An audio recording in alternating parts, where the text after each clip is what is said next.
We have here the Eight of Coins energy. Could be dealing with a workmate but doesn't have to be. But this is the energy here of someone na willing, no, na mag-contribute into something, no, willing na mag-work on it, willing na, kumbaga parang maaasahan mo kind of thing, no, yung suporta, yung tulong, no, ganyan. So this is someone here na tingin ko responsible. So you're dealing here with someone, no, na possible na katrabaho mo but doesn't have to be. More likely yung energy niya is someone na you can rely with. No? So let us see. What is this all about? And who is this person here? We have here the Nine of Wands energy. Someone who's independent. Someone here, no, na kahit parang marami na rin siyang pinagdaanan sa life, no, pagoda na siya or pagod na siya, no, tuloy-tuloy pa rin. And this person right here sees beauty in every challenges, no. So it could be you, it could be the person here that you're dealing with, but someone here is strong and independent. Parang pinagtibay na siya ng panahon, no. Dumaan na rin dito, no, sa iba't ibang malulungkot na mga phases ng kanyang life, pero nananatili pa rin siya rito na standing still, not quitting, no? Hindi siya quitter. So, let us see.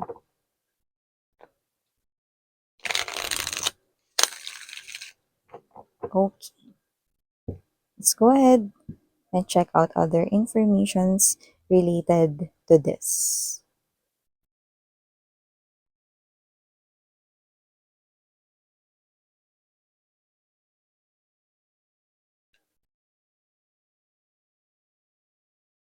Okay. Ayang taray.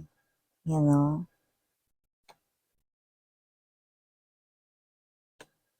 Okay. Two of Swords, Seven of Cups energy. Right at the center or heart of this reading is the Ace of Cups energy. Wow, together with the Hermit and the Three of Coins. Okay. Eight of Swords energy. Excuse me. My throat chakra, no, is reacting right now. So it looks like this person right here, no, is hindi pa nagre-create ng, conversation dito sa inyo, no, about, about something here, no, sa inyong connection, no, but we'll see more. We have here the Ace of Wands. Okay. Okay. Ang cute nyo dun, no? May sabihin ko sa inyo kung bakit. So, hi and hello there, collective. Hi, new viewers. My name is Yan. Welcome here.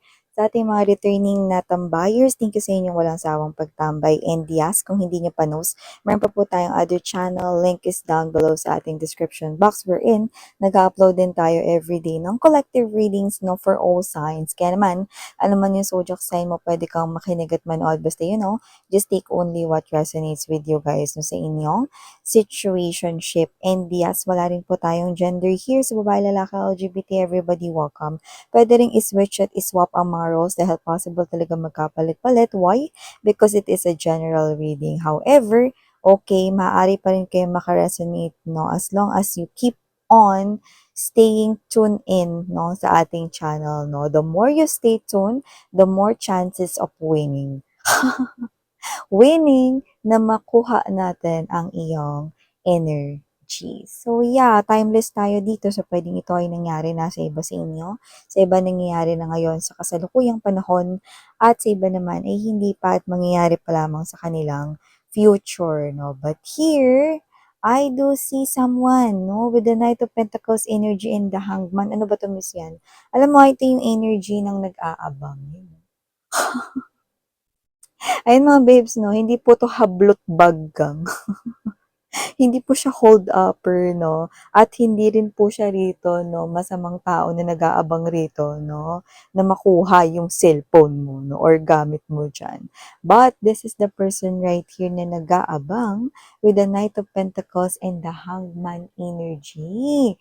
Yan 'no, saan ka ba nagpunta rito ha? Kasi yung iba rito parang ano ba kayo, kung magkatrabaho kayo nito baka absent kayo sa araw na 'to, pero yung iba puwedeng naka-vacation leave kayo at medyo mahaba-haba 'no.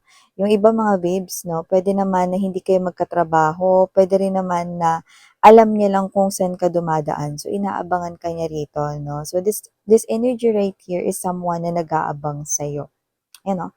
So this person here, inaabangan ka niya but with the Seven of Cups energy and we have here 'no, the Two of Swords, this energy here is someone na hindi pa niya gano'n naiintindihan 'no, kung bakit ka niya inaabangan 'no. So, parang wala pa siyang full understanding 'no, sa kung bakit ganito yung kinikilos niya. However, nagiging mabagal yung kanya ritong pagkilos 'no, it is because may confusion pa, na hindi pa malinaw sa kanya rito 'no, kung bakit niya kayo inaabangan, ayan 'no, hindi pa gano'n kalinaw 'no. Parang para sa kanya, platonic pa lamang ito 'no, or baka meron siya ritong kailangan sa'yo 'no, kung kayo ay magkatrabaho pero hindi niya lang maalala kung ano yun, na baka important matter yun 'no, kaya niya kayo inaabangan 'no. So, whatever the case may be, diretsahan na tayo rito 'no. This person here is appearing as the Ace of Cups. We do all know that even you are a viewer, you know what Ace of Cups means, 'di ba? Ace of Cups, 'di ba? This is a type of love, no, situation, no. This person here is appearing as new love potential, pero hindi siya new person. This person with the Knight of Pentacles energy is already in the vicinity here of your life. This person here is already inside your world. This person here, matagal ka niya na ritong inaabangan at hindi lang siya rito gising sa katotohanan, no, na crush niya kayo. Crush. Yeah, crush niya kayo rito, no? But this person here will start to realize, no? Na habang inaabangan niya kayo, no? With the Hermit energy, Ace of Cups right here, and the Three of Coins, this person here will start to realize that this is more than infatuation. This is more than just a crush, but this is something what we called love, 'di ba? So, kung sino man 'tong energy na 'to, this person will start to realize that kung sa kaaabang niya sa iyo. Ba't ko ba inaabangan si Collective? Hindi ko naman siya crush. Bakit ko ba inaabangan si Collective? Wala naman pala akong kailangan sa kanya. O baka meron, hindi ko lang alam. Yan, no? Or bakit ko nga ba inaabangan si Collective? Ano bang gusto ko? You know? So, parang this person here is not really realizing, no, na may gusto siya sa inyo, no? So, magsisimula pa lang na maintindihan niya yung bagay na yun, no? So, may mga tao rin sa paligid ninyo, no, na parang parehas kayong kilala, no, at posibleng pinagtatanong ka rin niya. Yun ang nakita natin dito, no, because we have a lot of swords. So, definitely may mga conversations, no, but not directly sa inyo. So, I do see that this person here keep on asking about you, like, uy, nakita mo ba si Collective? Kasi, may kailangan ako sa kanya. Or napansin mo ba si Collective, dumaan na ba siya? Yan 'no, so parang whatever the case may be, pinagtatanong ka niya rito. In short, hinahanap-hanap ka niya, 'di ba? So kasi naman 'tong energy na 'to 'no, sa isip at panaginip yan 'no. So whatever the case may be, this person here, okay, maaaring napapanaginipan niya kayo rito 'no, kasi iniisip niya kayo rito 'no, lalo na subconsciously. See? My throat chakra is definitely reacting right now. So even though this person right here keeps on asking and asking about you, sa mga katrabaho ninyo, kung magkakatrabaho kayo, or sa mga friends ninyo, kung magkakaibigan kayo, or sa mga kapitbahay ninyo, kung magkakapitbahay kayo dito, no? So this person right here is not directly talking or having conversations with you, okay? Kaya't nag-react ang ating throat chakra. Pero, with the presence of Eight of Swords energy, I do see that this person here will communicate with you guys, no? Kapag nakabalik na kayo, lalo na yung matagal na naka-live or magli-live dito, no, sa work, or kung saan man kayo pupunta, kung kapitbahay mo 'to baka, kayo ay hindi mo na uuwi sa bahay ninyo kaya hindi na kayo makikita ng madalas sa barangay, whatever, 'no, or kung friend mo ito na puwedeng, sa inyong mga kita-kita 'no, absent ka, hindi ka pumunta o hindi ka umattend. Others, not not literally na matagal kayong mawawala, kahit nga lang sa isang meet-up 'no, ng mga magbabarkada kung magkakaibigan kayo hindi ka naka-attend, this person here is hahanapin ka niya 'no, "Bakit 'di nakapunta si collective 'yan 'no?" Or kung doon sa inyong, pinagtatrabahuhan kung magkakatrabaho kayo ta's hindi ka nakasama sa company outing 'no, "Ba't hindi nakasama si collective 'yan?" See? This person's question ay tungkol sa'yo. Bakit wala ka, Bakit wala ka? In short, hinahanap ka niya rito. Gusto niya malaman yung rason bakit ka absent, bakit ka wala, 'no? In short, in other words, anong tawag dun?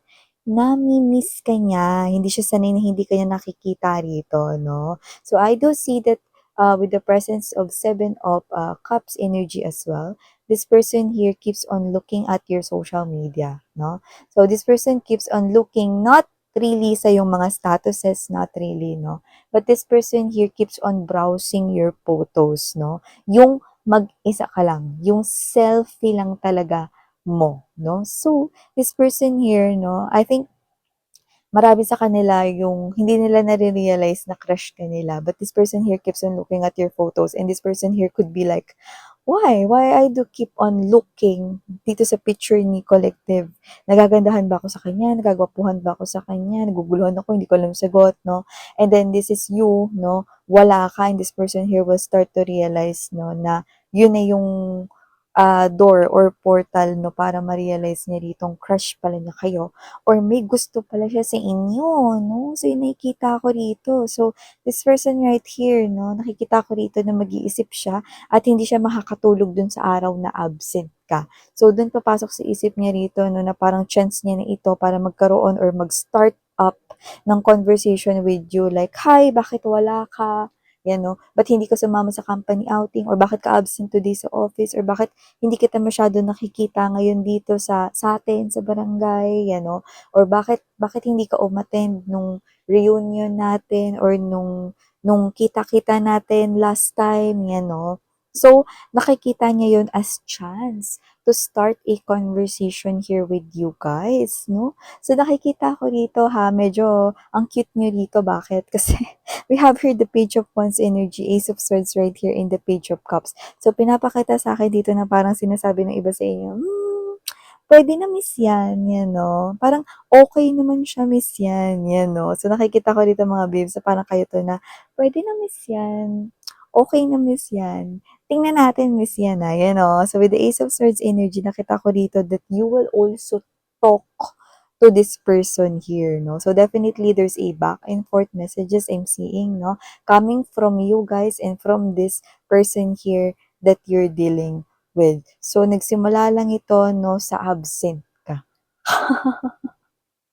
or hindi ka nakita ng kaniyang mga mata 'no, hindi ka niya rito napansin. So, definitely this person here 'no, has his or her eyes only for you. So, para siyang CCTV dito 'no, na nakatutok dito na parang 'pag 'di ka dumaan 'no, bakit ka absent 'no? Are you sick? Yeah, definitely this person here is worried about you, okay? Kung ikaw ba ay masakit kaya ka absent or saan ka nagpunta, whatever 'no, this person right here 'no, hindi siya sanay na hindi ka niya nakikita. And if this is not someone here 'no, na katrabaho mo, this person here knows kung saan ka dumadaan. He or she is not a stalker anyway, so walang dapat na ikatakot dito. And this person here, kilala mo siya, 'yan 'no. Okay, parte na siya ng buhay mo noon pa, 'yan 'no.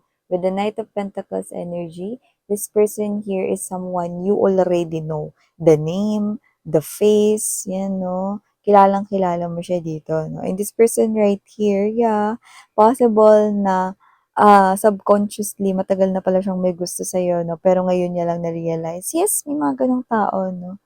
So, nakita ko rito na, this person here likes you at medyo seryoso siya 'no, with the Ace of Swords energy and the Three of Coins, definitely. Okay? This person here is really serious about you. So even though this person here already kilala kayo no for such a long time, okay, nakita ko rito na this person here is someone na maganda no yung kanya ritong approach, okay, when it comes to love. So definitely not a player. This person right here is someone who's serious about you. So this person here, okay, is someone also who is honest. Okay. At maganda mga babes, no? Hindi siya rude, yan, no? Pero kapag dumating dun sa point na naagrabyado yung mga loved ones niya, dun siya nagiging rude sa ibang tao, no? So if meron ditong taong manakit sa'yo or mag-alipusta or, mag-lay ng kanilang finger on you, no, this person here will not hesitate, no, na syapakin yun. Siyapakin. Oo, siyapakin at syampalin yun, no? Kaya naman, lahat tayong gender dito na LGBTQs, of course, welcome din kayo. This person here will definitely fight back and will not hesitate to do that, okay? Para sa'yo, collective. Okay? So, kasi naman tong energy na to, wow, no? So, nakikita ko rito yung iba ha, medyo may kunting crush din kayo sa kanya, no? At pwede yung mag-evolve into something, no? Deeper, no? But ang cute niya dito. Let's see, pwede naman miss yan, no? Or, okay naman miss yan, no? Pero tingnan natin miss yan, yan, no? Ewan ko lang din sa inyo. Kasi nakikita ko dito, you will definitely fall in love with this person here more. So, yeah, ito yung mga nakita natin here for you guys for the initials I'm seeing. Letter C, letter, baliktad yung C ko, ganito pala. Letter C, letter P, letter T, and letter I. Yan, no? So, maaaring meron kayo initials niyan or initials niya. Just take only what resonates. Again, I'm Yuriana on me. Sa aning hiyo, love and light. And you.